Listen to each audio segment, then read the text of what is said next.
How did you do your back then? I was at the gym. Or maybe I shouldn't ask. No, you can ask. I was at the gym doing some weights, and I sneezed. No. Yeah, it was a heavy sneeze, heavy weight. Well, how much was the weight? I don't know. It was like a deadlift of some kind. It was a PT session, so it was all organised. Yeah. And then I sneezed, and then I felt it, and yeah, it's been pretty bad. Have you got a wedding this weekend? No, thankfully. Cool. Yeah, so they always say, I was saying to Gemma about this, they always say that good things that are good for you, they're either expensive or they hurt. Yeah, well, this one's done both. It's expensive and it's hurt. Yep, absolutely. You're going to have to go for one of those. Have you ever been for a chiropractor where they crack your bones and stuff? No, I haven't. I tend to. My first wife was one of those. So The Fujicast. Get Gemma to walk all over you. Oh, she does usually. All right, hello, welcome to the Fujicast, episode number 11. This week, thank you to our friends, first of all, at Simpler Straps for letting us give away a military-grade, rugged camera strap to our favourite email question of the week, so we'll be giving away one each of those this week. Remember that all competition answers and winners are on the website only, www.fujicast.co.uk. Your questions about anything Fujifilm or photography related. You know, one of the things that I've really noticed over the last, the last couple of weeks in particular, is we've been having a lot more people say this isn't just Fujifilm anymore. it is just Fujicast, but yeah. It's just Fujicast, but we've been answering a lot more, or just discussing a lot more general photography themes, which I think that's great. Yeah, I think, I mean, of course, I'm an ambassador for Fujifilm, but that doesn't mean that I can't talk about other things, and, I'm a lover of photography in general, so that makes a lot of sense. So, it's good. It's good that people who are not necessarily Fujifilm photographers are listening in. We'd like you to meet this week as well a photographer who is not a Fujifilm photographer. So there we go. Called Jim Mortram, who lives in Dereham, Norfolk. I interviewed him for a YouTube film quite some time back. He's a carer for his mother and a human being with a camera, telling stories about the people of his town. I think it's about 3 mile radius of where he lives? I think it's something like that. Yeah, it's a very small area. Yeah. Well, the BJP have just featured him, and I thought we'd play back a bit of that interview and do that. Oh, well, do you know what? While I remember as well, I had this thought that there are so many people that listen to this podcast that have their own interesting backstories, and it would be fun actually to hear, because we did have a message from somebody saying, why don't you talk to macro photographers and sports photographers, and there may well be some of you out there that have fascinating backstories, maybe something you've done photographically, maybe some expedition you've been on, which I think would be really interesting. Absolutely. Yeah, please contact us. Yeah. Shall we launch in with the questions? There are so many questions. Thank you for these. Kev, you go first. Okay, so first question is from Joseph Abad. Abad. Hi Neil and Kevin, I love shooting with spot metering, but have also found great use with other photometry settings. Which do you use, and under what circumstances do you change things up? So for me, pretty much I use spot metering almost all the time. I guess if the light is very flat, let's just say I'm in a wedding reception room and it's inside and there's no windows and it's just lights on or something like that, then I may not necessarily use spot metering. I might dial things in manually or whatever, but spot metering for me mostly. And the key thing for the metering stuff is that all that the camera does when it's taking a meter reading is giving you 3 exposure values. It's giving you ISO, shutter speed and aperture. And if you're allowing it to use those, to give you those, and you can dial those in manually. As soon as you're in manual mode, then metering makes no difference whatsoever. Yeah. It's just redundant.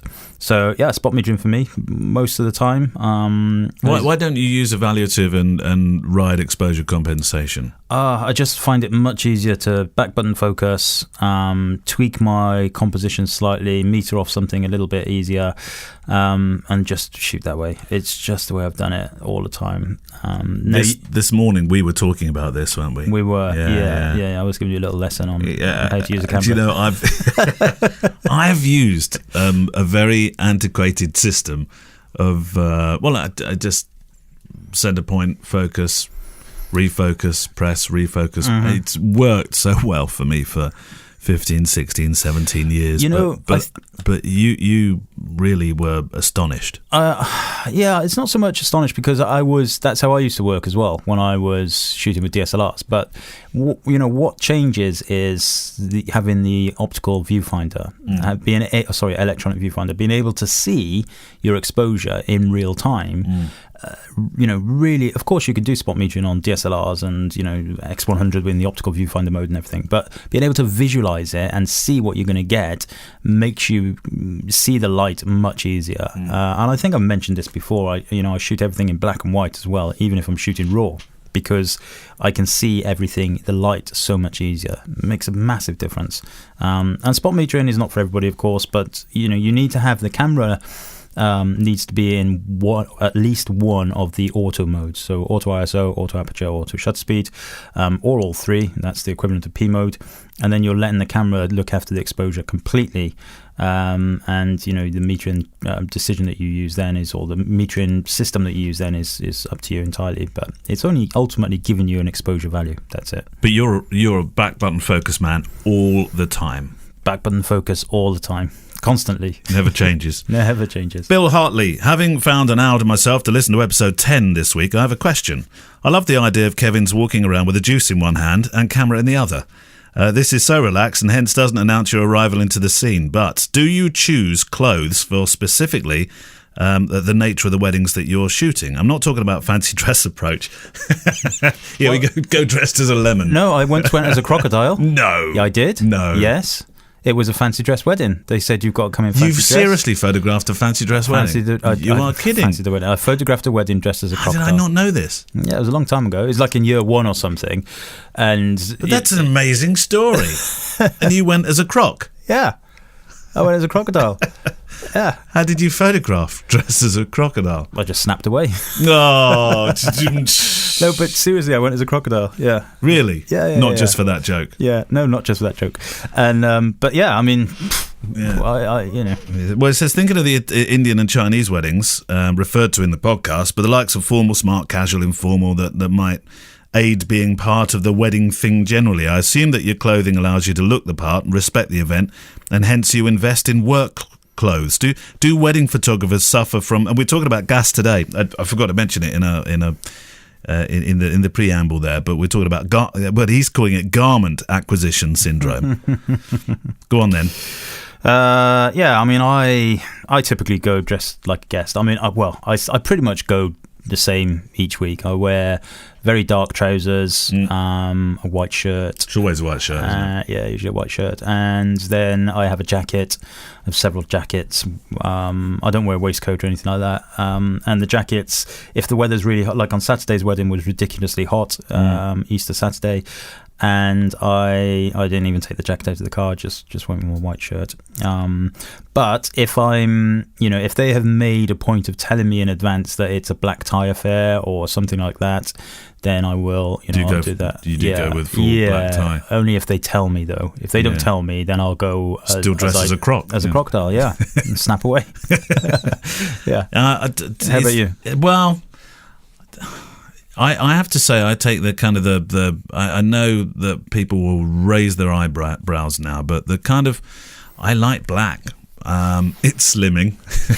Is it? Yeah, apparently. I need to start wearing black clothes. Yeah, well, you do get confused though for people that work at the venue. Get asked to, where's the loo? Yeah. I'm the photographer. Yeah, where's the loo? Right. Makes no difference.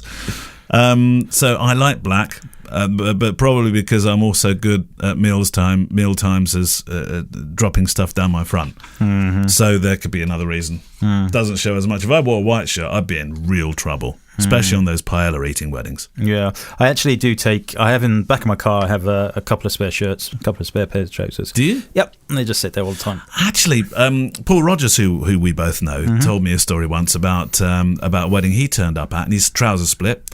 And he had to go and buy a new pair during the wedding. What? call himself a photojournalist? Didn't he have one in his other bag or something? Don't think he did, but it did make me think. I think he takes another pair of trousers now. Yeah, wise. I'd always thought about shoes, because it was only a couple of months ago I was shooting the wedding, and the father of the bride, his shoes split. They actually, the bottom of it, brand new shoes, came away from the top of the shoe, and within a few seconds, his toes are pointing out. Yeah, but it's less embarrassing to photograph a wedding with your toes pointing out than certain other parts of your body pointing out. Well, that's true, absolutely. I don't think there's no. I wouldn't necessarily dress according to Indian or Chinese or Turkish. No. Well, I'm not sure I'd feel comfortable, or it would look right on me. I did once do. Although I understand it would be. Respectful. I honestly think if they make a point of saying to you, can you or would you, then I would. I shot a Sikh wedding, and you have to go into the temple. You've got to wear a turban and stuff. So I've done that a couple of times. But yeah, I think that's just respecting. Oh yeah, and that's the same for Jewish weddings. Wear the cap. Wear the kippah. Yeah, I've done that as well. Because I think if you're at the during the ceremony in there without one, I think it looks wrong and disrespectful. Yeah, quite right. So, thank you, Bill. Go on then, Kev. Next one. Okay, so this is from Helen Fennell. It's quite a long one, so I'm not going to read it all out, but it says, "Hello, Kevin and Neil. Firstly, thanks for your work, blah, blah, blah. Thank you very much. I wanted to ask you if you have any advice on dealing with drunk people." And she goes on to say she had a little bit of a issue, not at a wedding, but photographing a music gig with one of their guests getting pretty drunk and pretty angry with her. Why?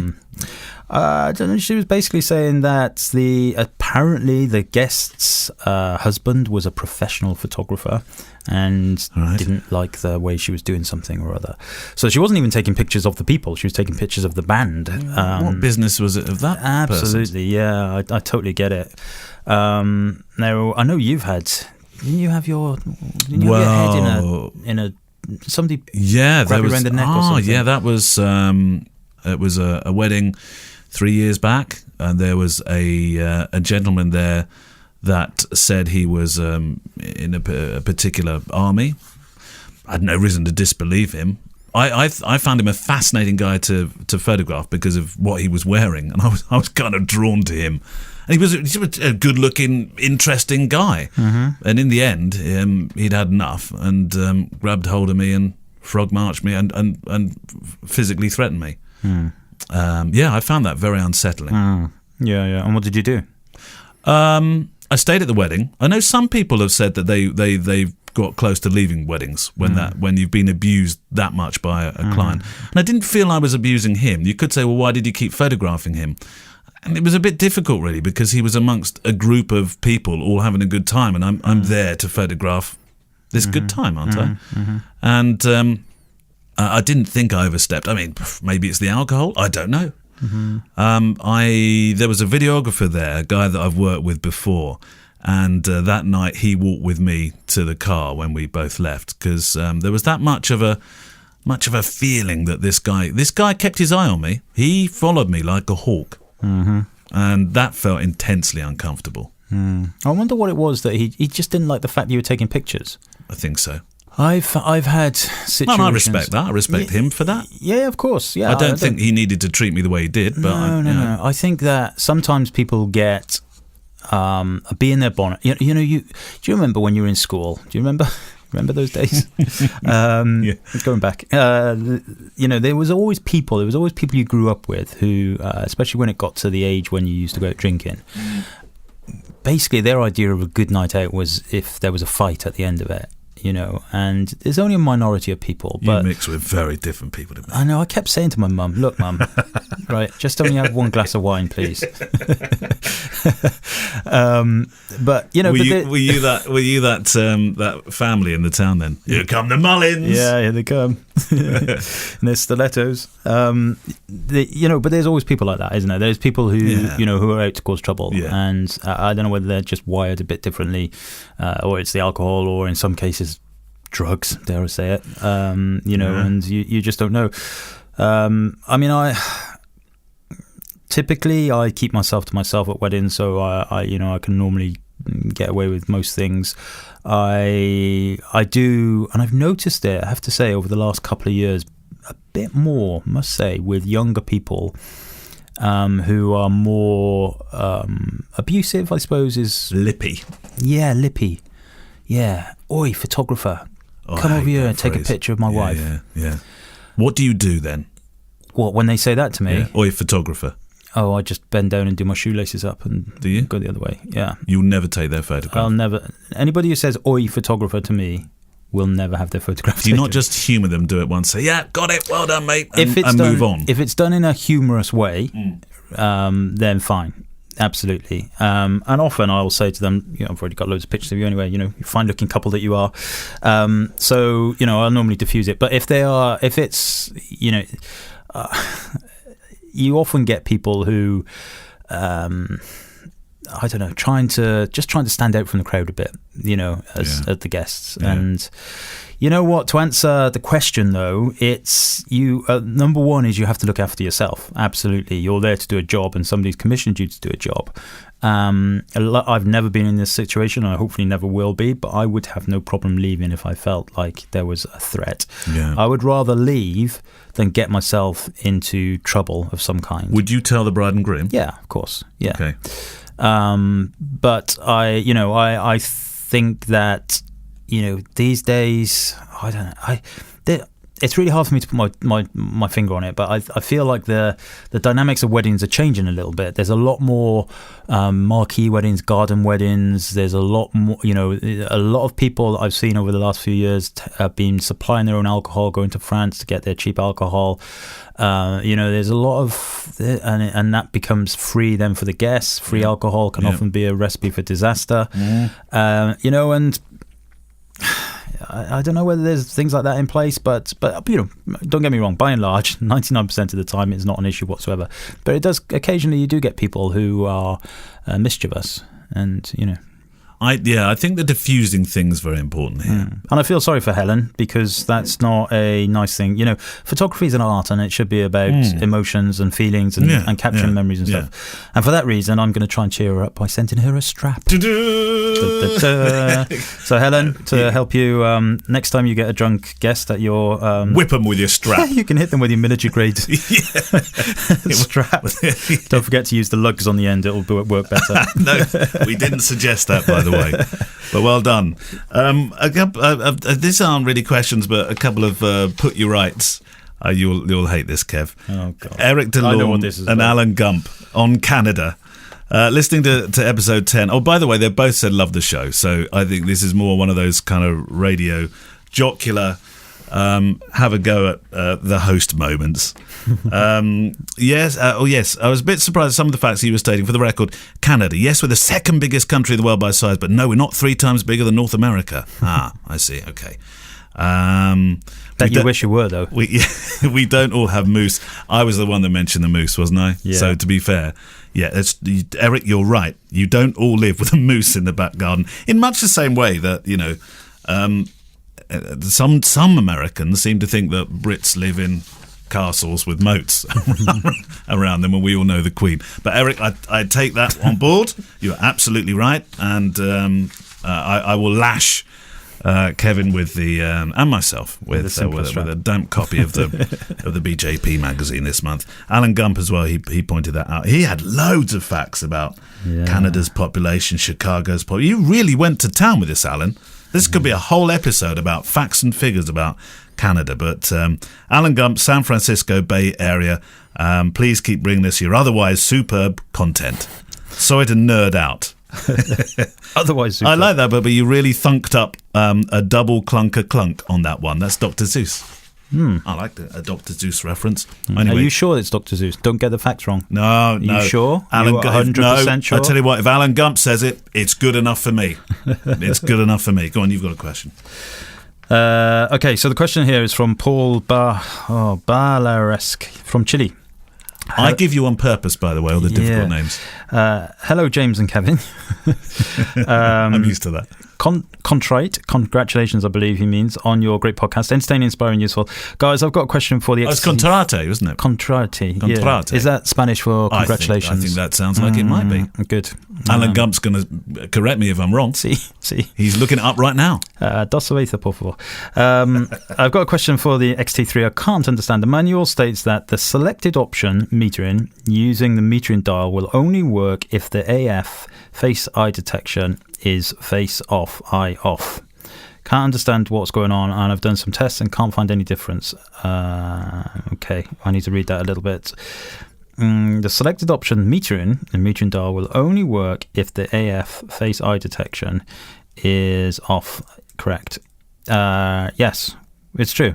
So when you have your face detection on, your metering system, as far as I can remember, thinking back to Saturday's wedding with the new updates to the XT3, because I've never really used face detection before that, it does not kick in. Yeah, it just doesn't do anything. It's the same as when you're shooting in manual mode. We just talked about this. Yeah. The metering is irrelevant. You can still switch the dials. There was another question, and this is the question I thought I was answering, about the metering dials on the XT3. Because they're a physical dial, even when the metering is disabled, you can still twist the collar. It's called a collar, the metering collar. Right. And the question, I'm not sure whether we get to that one, was, the metering should be disabled, but yeah, I can still change the metering. And that's because it's a physical dial rather than, it's not something that can be physically disabled. And that's what I thought this question was about, actually. But yes, I mean, the fact is you cannot, once it's doing the face detection, it will not be activating the metering. That face detection, by the way, is so good. We were playing around with that this morning. That's the latest firmware. What did the latest firmware change with regard to autofocus? So autofocus speed was quicker. Continuous focus speed is quicker. The face detection is much quicker, both in video and stills. And also now you can select people. You can actually choose which person you're going to follow. Right, okay. So if you've chosen the left person, it stays with them. Yeah. And the other thing... So photographically as well as... Correct. In film mode. Yeah. Wow, okay. The other thing that one of the most annoying things about the XT3 since it's launched was that every time you turned it on, it would say you still got files waiting to be transferred. And hidden in this little update was they've got rid of that. Isn't that funny? I didn't notice it once at the weekend. Of course. And I kept thinking, I must have put the right cards in the right camera. No. But here's another little tip for everybody. If you don't use Bluetooth, switch it off in the menu because it's just going to use your battery up like nobody's business. Is it? Yeah. Okay. All right. I've got one more and then we'll go into this week's guest. Hi there. Love your podcast, guys. Listen to it whenever I'm editing or on a long drive. This is from Adrian Touzon. Just wanted to say that Kevin's process of editing backwards is exactly what I do as well, and for the same reasons. I've only just started doing it in the last 6 months when I realised I could edit the reception and dance floor images a lot faster this way. So I'd do those first and work backwards in batches of 10 or so images. Revelation to hear Kev doing the same thing, as I thought my process was quite unique or even counterproductive. Explain that one again for anybody that didn't hear, because I know you've said it a couple of times now, but it is a really different way of editing. Well, it's pretty simple. Just start at the end. That's it. But why? Well, because But why is it quicker? Why is it It's quicker for me because your brain doesn't have the context of what's coming next. And again, I know we've talked about this before, but it's like if you read a sentence backwards, your brain has to concentrate much more hard on understanding the context of that sentence. Read it forwards, and you'll stumble over double words and things like that, and your brain will just ignore it. Working backwards with the editing means that your brain doesn't have the luxury of knowing what's coming next, essentially, which doesn't necessarily, it's not physically, it doesn't make any difference. But in terms of workflow, it makes a big difference to me. And I don't get cluttered up by thinking, I'm sure that there's another picture like this later on or anything like that, It's probably not for everybody. Well, there's other people. Adrian Touzon is doing it himself. Well done. So there we go. Thank you, Adrian, for your wasn't not so much a question, but reminding us of that editing system again. Right. This week's guest was about 3 or 4 years ago. I started contacting a guy called Jim Mortram. If you have not checked out Small Town Inertia as a series of photo stories about people that live in a town close to him, those that he I guess, I mean, he cares for his mother, but I think he cares as much for those that he photographs as he does for his family members, in terms of the interest he shows in them and the stories that he's able to tell. You've seen his work as well, haven't you? Yeah, I love Jim's work, absolutely. Yeah, I bought the book he made, and I mean, it's... I've got one of his at the back, that one over there. Yeah, oh, you've got a print, yeah. I love that print. It's so powerful. It's sad. It's really sad that, he has to make these pictures. That's the hardest thing about it. Well, they're social comment pictures. They are, but he's coming at it not from a point of view as it being a job. It's a vocation. Yeah. And he has people in his community, his own family, that are very unfortunate. And if it wasn't for him taking these pictures, there would be no awareness of it. And I think that's a really sad thing. I mean, his art is beautiful, but it's hard to look at. It's hard to take in. And the worst thing about it is, if it wasn't for him doing that on a vocational basis, how would we know? He's befriended some of his subjects to the degree where he was with one on their last visit to their mother as she passed on in hospital. Yeah, I can easily see how it happens. I mean, the trust that he has, that he's created by working. This is interesting, by working locally. By thinking, right, okay, I'm going to tell the story of my... I mean, he's going... Much like, funnily enough, James Revilius, who worked on a larger canvas, I suppose, in terms of distance, he's going to have an incredibly important document of Suffolk. Hugely. And the thing is, the difference between somebody like Jim and, without kind of passing judgment on anything, is he's not being commissioned. It's not like the Times have rung him up and said, hey, you know what, Jim, there's this sad thing going on. We want you to, we'll pay you 800 quid for a front page article or something. It's none of that. This is proper social journalism, and it's important. And we don't see these days people like him are few and far between, I feel. Oh, definitely. There'll be a lot of people listening to this, and I'm convinced of it. A lot of people listening to this be thinking, "Oh, I'd love to do something like that. It would look great on my Instagram," and that's not how it should be. I feel that Jim, he has to expose these pictures because that's the message he's getting through. But if he had no platform for that, he'd still be the person he is. He's not doing it for absolutely the ego. Oh, he's so genuine that we live in these days. Yeah, absolutely. And so these kind of projects, and I would love to do something like this, of course, as well. I absolutely would love to get into a proper social photography project. Yeah. But you have to figure out your reasons, your whys, your wheres, your hows, all of that stuff. And they're not easy to do. No. Giles, my really fond friend of Giles, who was in the British Army photographing for many years in Bosnia and Serbia, Iraq, and he's been for a while now trying a hometown stories project himself, and he's a good image maker. But he says it's hard. It's hard actually, because you have to earn trust. Yeah, absolutely. That's what Jim's done. Yeah. So, here's a little piece of a fuller podcast that I will release at some. So you can see the film on YouTube on my YouTube channel, but I will do a fuller podcast as well on this one. I'd love to go back and talk to Jim. I might use this as an opportunity to say, Jim, let's flesh out some of the stories we were talking about at the time. But here's an excerpt anyway of Jim Mortram talking about what it means to, truthfully and tell stories about those on your own doorstep. It was never an intention to involve myself any other side than behind the camera. However, through shooting these stories, you invariably become incredibly emotionally involved. The challenge is not to permeate the stories or leave your imprint within them, and that's been quite difficult. When I began, I didn't know anyone that I've now known for upwards of 5, 6, 7 years.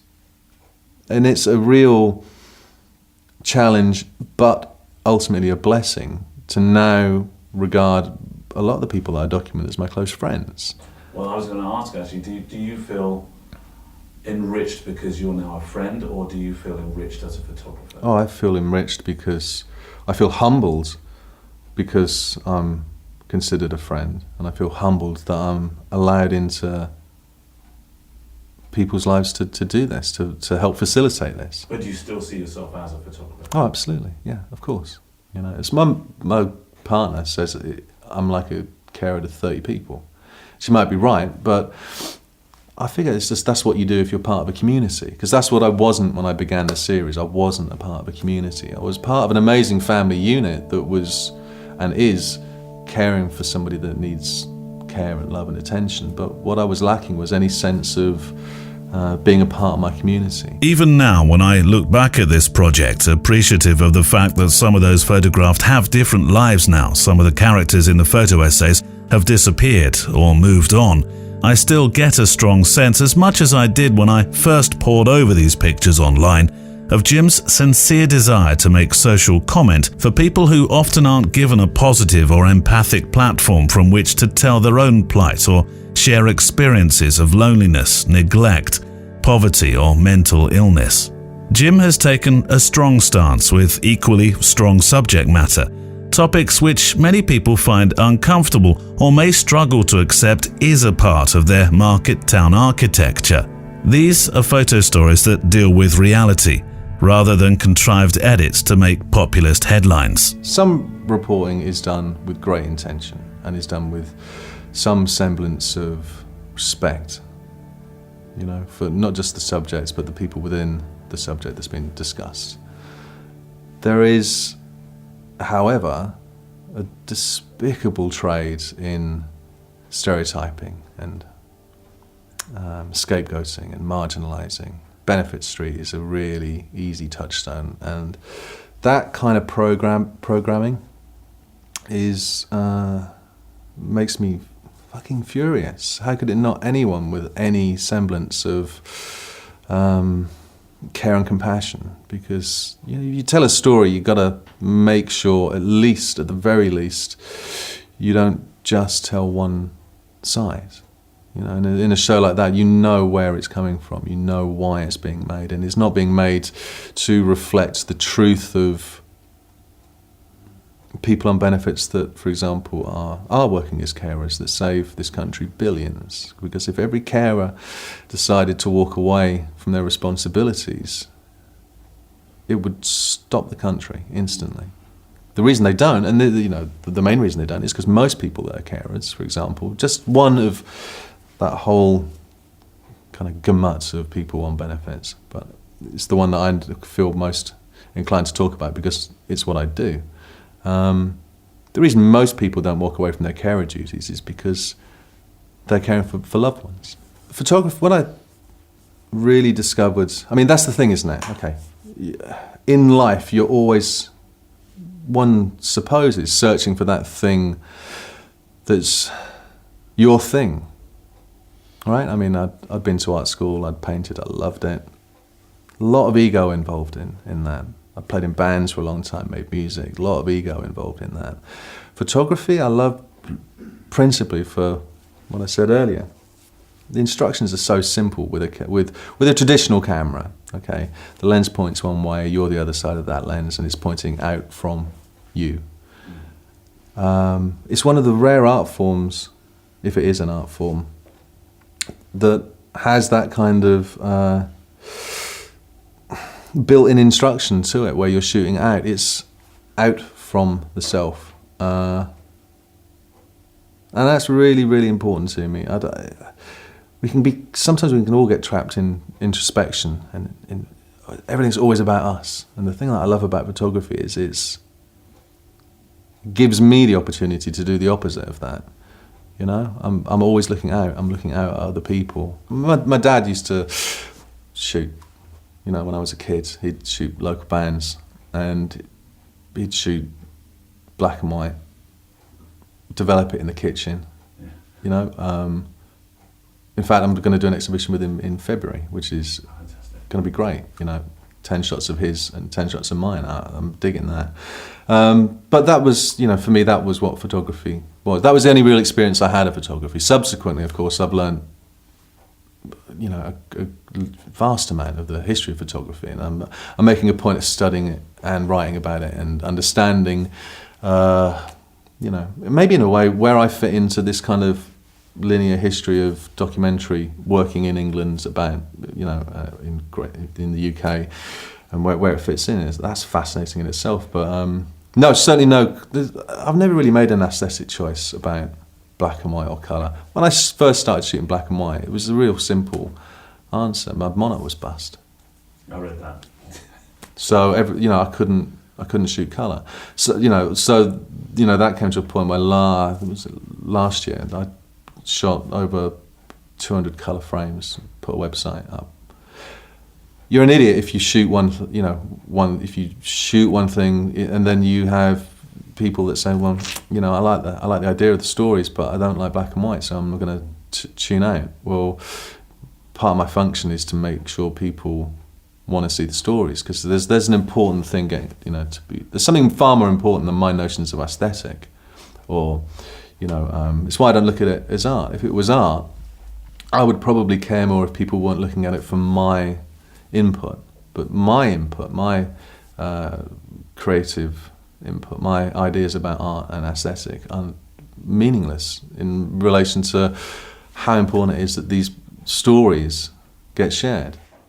But for me, and this comes from personal experience, because I've been, a lot of the things that a lot of the people in these stories have endured, I have.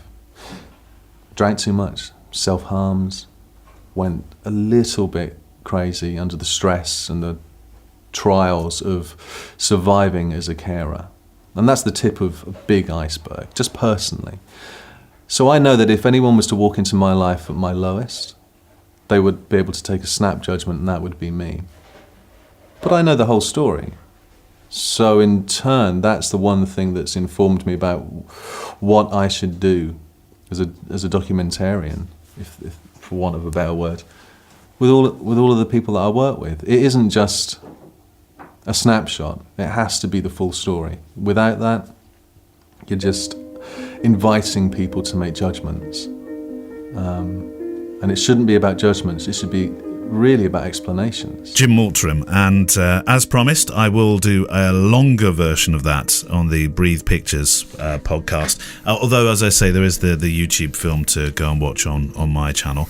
We'll link to that in the website notes. Yes, in the website notes. What's the difference then between? Okay, you mentioned just prior to playing that about people doing it for the sheer, I suppose, altruistic requirement of themselves to tell a story, and somebody like Lee Jeffries, who has an immense following on Instagram. Yeah. Does he? I mean, he's telling stories of the poor and. Yes. Is there common ground here, or? I don't think so. No, you know what? I love Lee Jeffries' work. I adore it. Incredible work. But he made his mark by making these very highly processed images of homeless people, and he got a big following from that. I don't think that he was doing those highly processed images to highlight a thing, a cause. No. And again, you need to be a bit careful, kind of the way that I come across it, because I love the work, but it's very, he'll often kind of make people perhaps look a little bit like they're not in real life, and that's definitely the opposite to the way that Jim is working. Yeah. And don't get me wrong, there's nothing, we all want to make money out of photography. That's the whole point of it. Yeah. That's the whole point of having a career in it. But there is I would imagine Jim, I don't know, but I would imagine Jim kind of fell into this vocation through circumstance rather than anything else. Well, I love that bit in the interview where he says, I asked him a question about working in black and white. So why black and white? I mean, I think actually it tells the story far better in monochrome, but I asked him why black and white, and he looked at me and said, do you want to know why it's just always been black and white? So go on, tell me. He said, my monitor couldn't show colour. Brilliant. So there we go. Jim Mortram. Right, back to the questions, and then we'll get on to the subject of the week, which is this week, have you got gas? Tim Cassidy, hello again, guys. Tim's written before. Fine, there's no there's no number of times you can contact us. An apology if you've already covered this one on one of the earlier episodes and I missed it, but I would love to know a kind of step-by-step process of your workflow after a typical wedding. Programs used, presets used, time spent, etc. To be fair, at least in the case of Kev, I know that he's previously covered this topic a little bit on his YouTube channel, but I'd still love to hear what one or both of you can give me as an overview of how you do it, especially regarding how long it takes you to edit a wedding's worth of images from start to finish. A little bit about me. I'm originally from the States. Been living the last 10 years in Mexico City, and I'm in the process of getting my documentary wedding photo business off the ground here. Thank you very much to Tim. We are going to do a proper workflow episode, so can we abridge this one? And Tim, it'll be thanks to you that we will do a real proper subject on this as the main subject, like we're doing gas today, another time. But do you want to run through some of the basics of your workflow? Sure. So essentially, I shoot to 2 memory cards in the camera. Now I've started using 128 gig cards. So I have RAW to one, JPEG to the other. Yep. And the secondary card essentially stays in the camera at all times. I can get multiple weddings on there. It doesn't really, it just stays in there essentially. Okay. The RAW card is, once I'm done with the wedding, that goes into my little pouch that is connected to my belt. It doesn't come off my belt until I get home, even if I go to a petrol station or whatever. Yep. I get home and I don't really do anything at that point. The pouch goes on to the highest shelf possible in the house because the dog doesn't we get have it. multiple dogs and kids and guinea pigs and. Do you really think the else. dogs will get it? There we go. Got Kev's pouch right now. Part of the expression. But thereafter, I use. I go to the studio the next day, and but they're all backed up. All of those files are backed up into 3 locations. Yep. One of those locations is then zipped up and dropped into Dropbox. It's a big old zip file that takes about 8 hours to upload. Editing wise, I'll then use Photo Mechanic to select my images. Normally around about 450 pictures will make the cut on an average wedding. Mm-hmm. And then I'll use a combination of Lightroom or alien skin exposure to do the edit. You're big on ASC now. Yeah, I am. It's getting so much better. The new update to alien skin exposure 4.5 is really good. I tried it after we talked about it. I'm still not quite there with it, but it seems it's a different paradigm to Lightroom. Yeah, it does take a little bit of effort to get used to it. An Australian photographer the other day, I will have his name somewhere, was telling me, go to Capture One. Capture One is the only thing that will really help you make these Fujifilm RAW files sing. There's so many different software. If I'm totally honest, like Fujifilm have aligned themselves with Capture One now, and they will probably encourage their ambassadors to use Capture One and everything. But I will continue to use what works for me. And actually, the application that has given me the cleanest RAW files, Fujifilm RAW files, is Silky Pics. Silky Pics. Silky Pics is the little piece of software that used to come on the CD when you got your cameras, and now you just download it. It's free. Right, okay. It's not made by Fujifilm, but it's licensed by them. And that is the cleanest RAW editor that I have ever used for Fujifilm files. It sounds like a piece of joke software, doesn't it? The interface is absolutely terrible. Is it? Yeah, the interface is terrible. Workflow is terrible. But if you're just doing individual images, then it's great. And I think this is where Capture One is also very good for, because I have that now also. And for individual images, Capture One is great. I can't see the difference myself between the various like Lightroom and Alien Skin and Capture One, and you've got to really be pixel peeping to see the difference, or you've got to be printing at a particular level. Luminance. Have you noticed it does anything different with skin tones or not really? No, I haven't.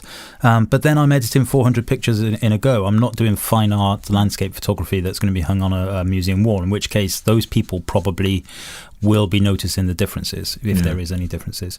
So use what works. I mean, it's It's not a competition, is it? Okay, right. One more question from you. Then I think we probably, before we do the gas thing, we should do one of our self-indulgent minutes. Hi, Neil and Kevin.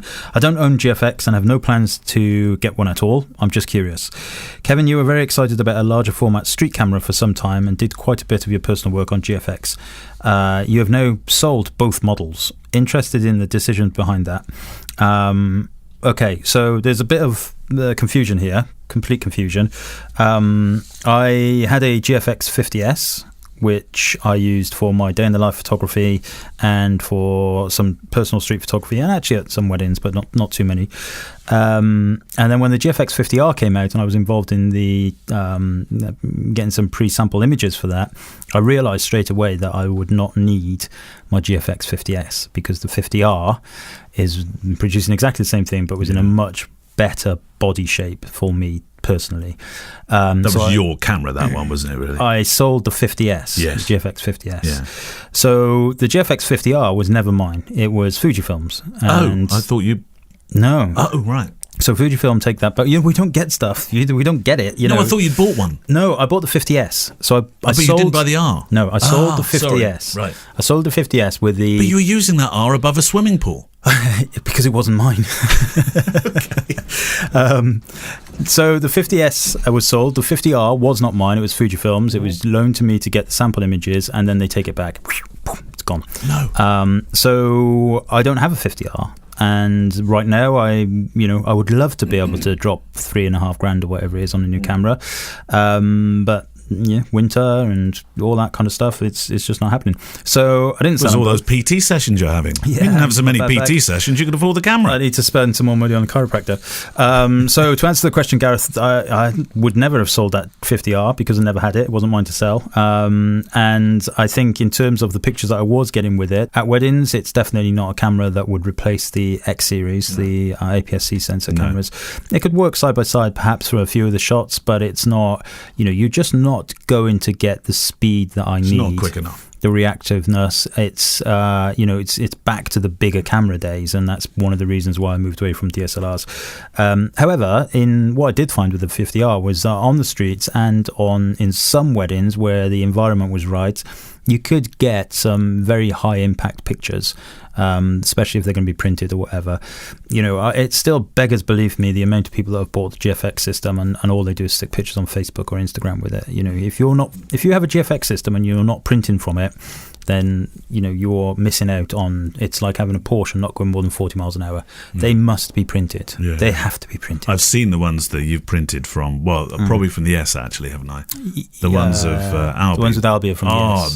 The detail is incredible. It's nuts. It's nuts. Yeah. So thank you for your question. If you want to send in questions, they are the lifeblood of the show. Then click at fujicast.co.uk is the address. Should have said that a couple of times by now.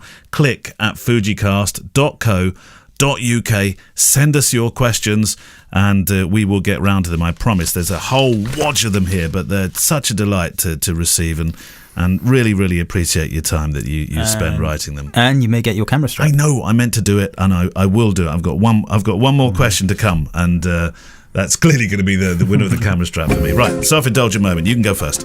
Terrific photography podcast. I've listened to the first 4 episodes and can't wait for the next one. Even if you don't shoot Fuji, you can learn a lot from these two. Wonderful humour and a deep appreciation for and understanding of the craft. Highly recommended. And that's from Fitz PB. Steve in Birmingham. My favourite photography podcast. Thank you, Steve. After listening to many, many photography podcasts over the years, some good, some dreadful, and at last I have one which is great. Oh, bless you. I really love the relaxed humour the guys bounce off each other just right and top it off at the peak of their game. Well, Kev is, which is a joy to learn from. If I had one wish for the show, it'd be an occasional guest from different... Oh, this was that thing. From different disciplines. Film, macro, landscape, surrealism. Surrealism? Fashion, natural history. Yeah, good idea. We need to speak to Sarah Lando about that. This is from Wild Boardman. Who? Quietly given a 5-star review. That's what he wrote. Great informative show, gents. Certainly opened up my world to new ideas and different interesting people, and it's not all about Fujifilm cameras. It's about the art of photography. Looking forward to many more shows. It even reaches us in the land of the hobbits in New Zealand, which is better reach than IKEA, as they forgot to include us on the world map. Do you not have an IKEA in New Zealand? No, you've got to be careful. You're getting your facts right. Alan will tell me. Alan, you just let me know, please. Right. Alan's going to become our fact checker. Alan Gump, official fact checker of the show. Gas. Do you have gas? Less so now than I used to, I think. Yeah. But yeah, I think we all suffer from it a bit. Gear acquired syndrome. We thought we'd have a chat about that this week as our topic. I think we both suffered from it. Mainly for me, it's bags. The amount of bags I've bought. And actually, funnily enough, because of my interest in sound, microphones. I have 15, 16, 17 different microphones. I'm just looking at... If the listeners could see what I'm looking at now, you would have a very, very clear and concise understanding of Neil's gas syndrome. Because there are buttons and dials and microphones and pedals and lights blinking. Yeah, but these are all necessary. Of course. They're all necessary. Yes. I need every one of them. Yes. Every one. I need more. And so I need all my 16 cameras. Yeah. Well, I mean, the you've got a microphone there, Audio Technica 804040. That's the one that Kevin talks into. Mm-hmm. This one's a Neumann TLM 103. Mm-hmm. A couple of weeks' time, we've got a guest. I've actually gone out and bought her a microphone. Bless you. Very kind. Then in the desk over here, look at this. This is my box of Rode lapel microphones, many of which have never been used. Yeah. I don't know. I mean, for me, from a photographic point of view, I don't feel like I've got stuff that I don't need, because I do sell cameras when I've stopped using them, unless they have any kind of emotional impact with me. So, for example... But that's all your cameras. I've never known you sell a camera. No, I have. I've sold... apart from the GFX that we were talking about. I sold my 2 XT2s, I sold 2 XT1s, I've sold XT10s. So you don't have an XT2? No. No. X Pro 2? Yes, I'm still using the X Pro 2. Yeah. Have you got 2 of them or 1 of them? I've got 3 of them. Why 3? Well, one for me, and one just in case one of the other ones don't work. Right. No. So one of them... So what do you take to a wedding? Currently I'll shoot with an XT3 and an X Pro 2. Right. And in the bag, as a backup, will be another X Pro 2 and X100F, maybe, or X70. You don't have any problem shooting with different bodies? No, it's all the same, isn't it? Like the menus and everything are all the same. Different sensor? Oh, yeah, marginally. I mean, I would... When I used to shoot, right at the beginning, when I used to shoot with Canon and Fujifilm, I used to separate out the images in Lightroom, so because I had to process those images slightly differently. Yeah. But no, I don't worry about that. Much like I don't worry about things like lens caps and bits and pieces like that. They're the things that I definitely don't have any acquisition syndrome for. I think when you start photographing, you believe that you need something to make you better, don't you?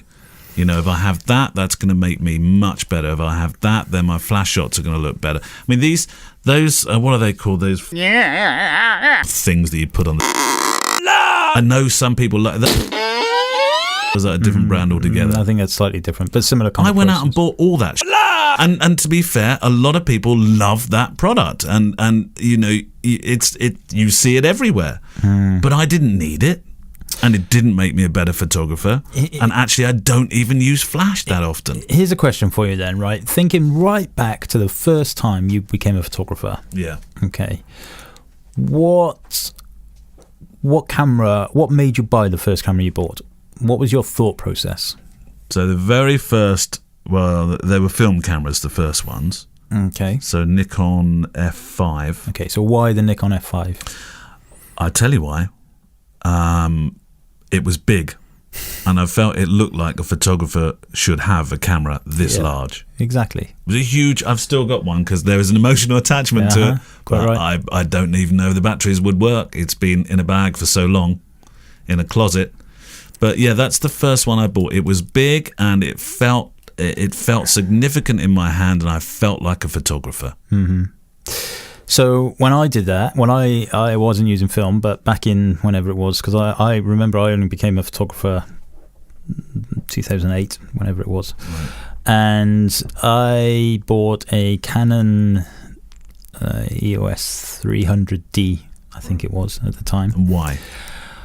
Because It was big. no, that one's not because that big. because I had in my office that I was working in, there was a Canon photocopier, so I knew the name Canon. Really? Yeah, I had no idea about Nikon at the time. I went to Jessop's or Argos, it might have been. I looked up cameras. I had a certain budget. I looked for one that within that budget looked professional, and it had the same name as my photocopier that I knew worked very well. That's brand loyalty. Yeah, no, it's brand loyalty or stupidity, one way or the other. Because not stupid that I bought a Canon camera because it was a great camera, but it proves both you and I stumbled into the embryonic stages of our career based on nothing other than pressure from brand or size or whatever, not really thinking things through. Brand loyalty is quite an important thing to photographers, isn't it? I mean, when you look at we spoke about the amount of hate you get for making YouTube videos sometimes, where you are talking about something that you particularly like, and that upsets people who use a different flavour of camera altogether, doesn't it? Yeah, for some reason. Yeah, and again, not sometimes, oftentimes. Often, yeah, absolutely. And actually, interestingly, I know we're not really doing a question here, but I've got one in front of me from Sean Dono, who I think we've spoke to before as well. And it says, I know Kevin is a Fujifilm ambassador, and I'm a Fujifilm equipment myself. I use Fujifilm equipment myself. But has he ever tried any other manufacturer's gear? Sony seem to have the edge in respect of their recent cameras having stunning autofocus properties. So I'm interested to hear if you've tried any other cameras recently or have been tempted to. And that's quite interesting because I'm very much aware that people in the industry use whatever brand they wish to, of course so, and quite rightly. And I maybe 6 years ago, whatever, I went to the Leica Academy in Mayfair and spent a week with was it a week or a couple of days, can't remember, with Edmund Terakopian showing me how to use a Leica. What a treat. Yeah, it was great. And I loved the images, the couple of images that I got out of that camera that were in focus. Not the camera's fault at all, totally my fault. But this whole idea, these kind of questions I get on a daily basis, the Sony are better at autofocus than Fujifilm. And the fact is, it may be the case or it may not be the case. I don't know because I don't use the Sony cameras. But when I usually throw that question back and I say to them, "Oh, have you compared the two?" "Oh no, I've never used a Fujifilm camera." Okay, so you're saying Sony is better because you're using Sony. And that's one thing I won't do. I'll never say. You've seen a review. Or you've seen a review, yeah, and you don't want it to not be true. That's the key thing. And of course I'm an ambassador, so Fujifilm and me have a very a relationship where it works on trust. Okay, so they know that if I want to start using other equipment, I will tell them and I will say to them, look, you know what, this isn't working. This camera, the way the system is going isn't working for me. Are you that honest with them? Yeah, wow. Absolutely. And I've always said to them that if a system comes along that is better for my clients, because they're the only ones that count, right? Yeah. The clients are the ones that pay me, not Fujifilm.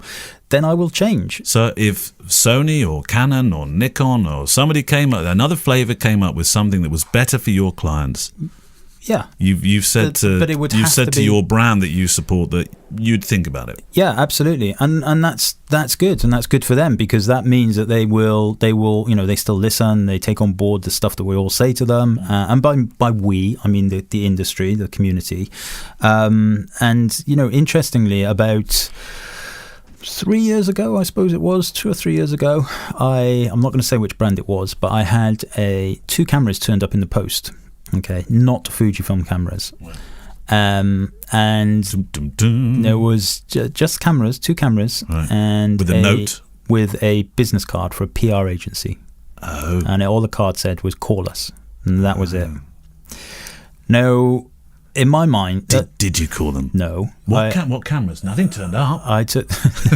No, I just put return to sender because. Oh, did you? In my mind, that's not how you do business. That's you do not. The industry is struggling as it is, both photographers and cameras and the smartphones and all of this kind of stuff that are creeping up. don't do business with people that treat other businesses like that. It's not the way that I would do anything. Good point. So no, I sent them back. And the fact is, I mean, answering Sean's question, no, I don't know if the Sony autofocus is better than the Fuji autofocus because I haven't tried it. Many people say it is. Many people say the Fujifilm system is. All I know is that the Fujifilm system works perfectly well for me, and there is no reason for me to switch. You know, if that stops happening, if and when an XT whatever comes, an X Pro whatever comes next, and you know it's they've gone dramatically down the wrong direction in terms of sensor or whatever, I really don't know. Then I would be like, well, actually, time to move on. Maybe I need to look at something else. Do you think people are kit tourists as much as anything? We talk about tourists. Yeah, I like that. Well, kit tourists. In much the same way, I'm a kit tourist. Well, I have a podcast that I present with somebody else. The podcast collected me, which is a gym podcast. I know. Look at me. It doesn't look like I should be doing a gym podcast. Don't talk to me about gyms. I know. He's a PT. Yeah. And we were talking about gym tourism. You know, how people go to a gym, then they spend a few months there, and then they think, yeah, okay, but I still look, I'm not looking any better, so I'll go to another one because maybe that one across town does even better, and then maybe I'll join the 24-hour one because that means I can go to a gym at 3:30 in the morning, and then that one just hasn't made my abs do anything, so I'll come back to the one that I was with originally. Is that really a thing? Gym tourism is a very real thing. They're very shallow people, aren't they?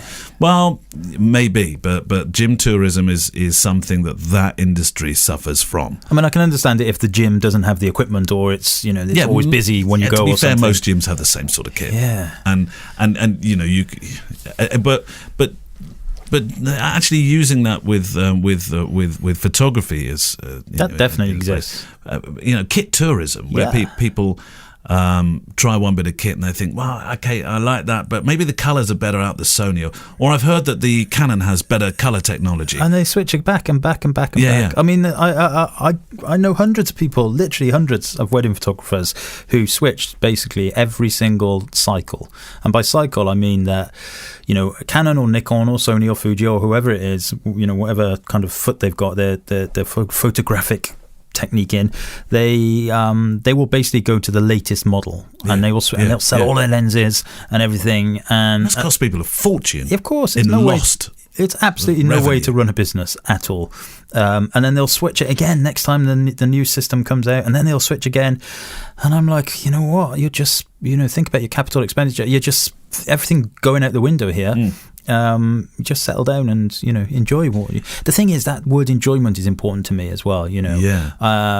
I can't think right now of any other brand of camera, with the exception of Leica, which I do know I love the cameras, I love using those cameras, that would bring me enjoyment. Okay, and Fujis do hands down, especially the X Pro and X100. That is as much that's as important to me as the technicalities of stuff. I really want there to be an X Pro 3. I know we covered this ground a week or two ago, but the X Pro 2, when you talk about enjoyment, I don't get as much enjoyment out of the XT3 as I did out that X Pro 2. No. And the X Pro 2 is nowhere near as good a camera as the XT3. No, absolutely. The XT3 is a better camera, hands down, than the X Pro 2. And you're quite right. Although saying that, I've been, this last week or so, I've had an XT30 on loan. And again, there was another message that came through about this, but I can't see it in front of me. But yeah, it's XT30, smaller camera and very, very fun to use. Yeah, but the X Pro 2 for me, I thought that was the one for me. Yeah. But this kit tourism thing's a good point, I think, and I think that's what people do an awful lot of. It took me 3 years to make this change. 3 years I've worked with Canon alongside Fuji. During that time, a retoucher that worked with me practically was sometimes in tears because she was not happy with the images coming out of one system against another, because it's all a learning curve. And I hope she doesn't mind me saying that, because I think we both struggled, to be fair. We both struggled. And it took me 3 years to really make that change rather than chopping.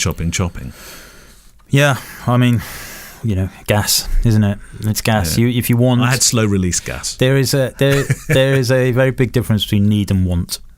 Yes. Need and want. Yes. You need these microphones, okay? I do need these microphones. You do need these microphones. But did you want these microphones? Or would other microphones have done? No. No, listen to this one. This is a really good microphone. Oh my God. Did you ever see Midnight Caller? There was a program on years ago. Midnight Caller, it was an American chat show host. He used to be like really close to the microphone. I'm sorry to our American cousins that are saying that's a crap American impression. But he was brilliant. Who played... Was that Fraser? No, not Frasier. Although that's brilliant. I like Frasier. But no. Let me... Cheers. Midnight Caller. Ooh, some interesting websites. Look at that. There. Look at him. Look, Midnight Caller. Gary Cole. That was it. Gary Cole. Looks like Michael J. Fox. Midnight Caller.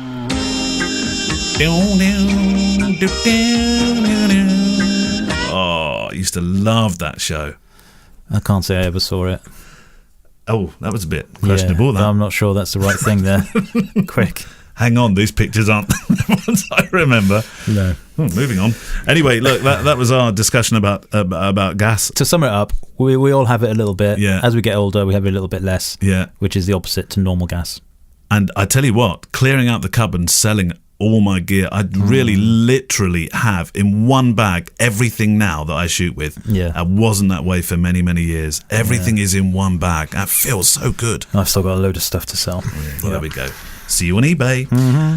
Right, questions. Just a couple more then. I think that's it for the daytime, gentlemen, please. Hi, guys. Thanks for all that you do. I cannot express how helpful this podcast is for me and many others I know personally. Appreciate it, guys. My context, I started my business in 2015 and do mostly portraiture. However, as of 2017, I've done a few weddings, second shooting, etc. I'd love to do weddings full-time when the time is right. Question 1.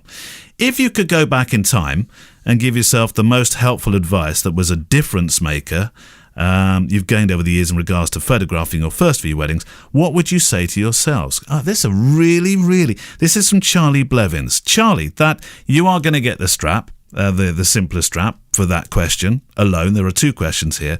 Brilliant. Kev, going back in time, give yourself the most helpful piece of advice that would make a difference, a game changer. You know, I've been asked this a few times, and I don't know, because I always went with the in my mind I was going to do it this way, documentary wedding photography. So nothing really kind of stands out. I suppose, I don't know, you know, after the first year and I'd shot 69 weddings or whatever, I think, you know, the business side of things was the important stuff. Although I'd come from a business background, I'm struggling. I genuinely, when I saw that email come in, I was like, you know, I thought about it and I was like, I don't know, without sounding, you know, kind of negative about anything. I don't know. I feel like it went the way I needed it to go. You haven't tried too hard. Yeah. Does that sound... Actually, that's a really good bit of advice, actually. Don't try too hard. Yeah. So many people start out in this business and they try too hard. They want to be, it comes back to the gas thing, they want to be ambassadors. They want that kit. Yeah. And I think there's a case for letting things organically develop in your life. Now, that's difficult if you have a certain amount of money that you need to make to feed your family. Of course it is. But I think, you know, letting things organically develop is an important piece of advice, I think. Do you know what I would do? Now thinking about it a little bit more, I think that I would have totally ignored social media. Totally? Totally. But that's fed you as well, your business. Yeah, yeah. It's a double-edged sword. How could you have run a business like that? Well, I don't think social media drives my wedding business. It drives my workshops and my photography relationships and, of course, stuff with Fujifilm and various other things. But they're all interlinked. They are all interlinked, but if... I don't know, how many times do we find ourselves... you know, thinking, I'm going to delete. In fact, I don't have Facebook on my phone. I haven't had it for weeks. You know? No. You know, I will look at it, but generally and genuinely, like Facebook to me is more of a burden than anything now. Burden. Oh, okay. And not because of the questions or anything. I don't mind answering people's questions, but it's just a constant barricade of adverts, misinformation, political rubbish, and blah blah blah. So I just don't really And Brexit. kind of Brexit, and don't really go on there. And and then you see, like, I feel like the whole social media thing, whilst I'm tying myself in knots a little bit over it, because I know it has fed the kids to a certain extent, but without that bubble of everything that's happened, would the listeners, would we go into more weddings relaxed, with less worry about what people are going to think and what they're going to say on the websites? I mean, how many people, and again, we've covered this before, how many people go to weddings with the ambition of getting award-winning pictures rather than with the ambition of getting pictures that the clients are happy Shooting with? for competitions rather than for the client, yes. So absolutely agree with that. I don't know, maybe that element of stuff, but generally, honestly, there was not any kind of click your finger moment, No. and I wish I'd done it that way. Charlie has another question number 2. I think we'll make this the last one of the show this week, because we've gone well over this week. What do you both do to keep in touch with past clients? A lot of the work I currently receive is by word of mouth, which is great. Best way, Charlie. But I'd love to venture out on some fresh ideas that leaves an impact on the clients, where they too want to stay in touch and in turn could possibly direct new clients as well, which of course is a strong way of running a business. I have I've got something here. I'm going to have to go to the back of the room and grab this. See this box? Okay, I had an idea a while back of saying to clients on their first anniversary, print an album, because the first anniversary is paper, isn't it? And so loosely, albums, that's paper, but they didn't really sell that well as a concept, because an album is a more considered, and for those that haven't invested in it first time around, expensive consideration. Whereas this box of prints is doing quite well. Who is that? Jorgensen? No, this is GF Smith. Okay. GF Smith, and they're just it's a box. I love this product. We're a plug for GF Smith, but it's a box of 10 prints, 10 by 8 prints, 8 by 10, from your favourite from that particular wedding. And for a man, I'm sorry, this sounds a bit sexist, for a bloke who's thinking first anniversary, what am I gonna do? You contact them with 2 months to run to the anniversary. That's a great way of keeping in touch with clients. And that's selling. Yeah. It's working. Yeah. There you go. That was just a little concept. What do you do to keep in touch with past clients, or don't you? Because you don't have to. I do. So what I'll normally do is when I blog their wedding, then I will generally email them, and bear in mind the blog of their wedding is sometimes well over a year later, because I blog everything in order, and I like to separate it out so it's not all rushed. So I will email them, and I will, if I've done a photo film for the blog, which isn't necessarily something they will have had at the beginning of the as part of their package, I'll send them a link to a download of that photo film. I'll encourage them to share it, and I'll also say to them, if you've got any friends who are getting married soon, remember me to them. Good idea, yeah. And that kind of thing. So that's my kind of, whilst you use dates to kind of get back in touch with them, I typically use the blog as my kind of reminder. But I don't really try and sell them anything more. Some of them have become very good friends. So was that a bit too commercial? No. It's a business, isn't it? It's good. But some of them have become very good friends. The wedding I shot on Saturday, for example, was a referral from a past wedding guest, a wedding client of mine who was at the wedding. And that's great. It's important to. I find it sad that some people, they totally kind of devolve themselves from their clients once the wedding's done. I don't want anything, I don't want them on Facebook or anything like that, and whilst I don't necessarily encourage them to connect with me on Facebook, if they do, I'm not going to not, some of them have become good friends and good referral leads in the past. Well, thank you for all your questions. It's been a longer episode than usual, and I've made Kev sit there with his bad back. He hasn't even. I'll tell you what. When you walk around in a moment, you're going to really feel it. Can you look at your screen for a moment? See that? We're looking at the Midnight Caller picture there from that. Look at that microphone there. Okay. Yeah. I just went into the cupboard here. Look what I've got. Look at that. We're talking about gas. Gear acquired syndrome. That is the Electro Voice RE20. Faithful microphone used by the American radio industry. I don't need this thing. It looks like a hand grenade. I've never used it, but it's one of the. You wanted it. But I wanted it. Correct. And for that reason, gas. I should sell it. Gas cupboard. That's gas. Well, it is. It's in the gas cupboard. Look. Gas cupboard. Thank you for all your questions this week. Lifeblood of the show. We really can't shovel coal into that firebox unless you send your questions into the party. So click at fujicast.co.uk. Thank you to our guest Jim Mortram. Big love to our friends at Simpler Straps for letting us give away a camera strap each to our favourite email question of the week. Go to simpler, simpler.us.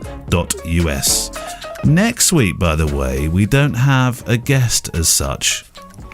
We're going to be kind of, I don't know how this is going to work, but we're going to go and see the Don McCullum exhibition. I thought it would be interesting to give us both mics and kind of have a live Q&A between each other. I go to the loo a lot, mind. Do you? Yeah. This could be an interesting week. Yeah.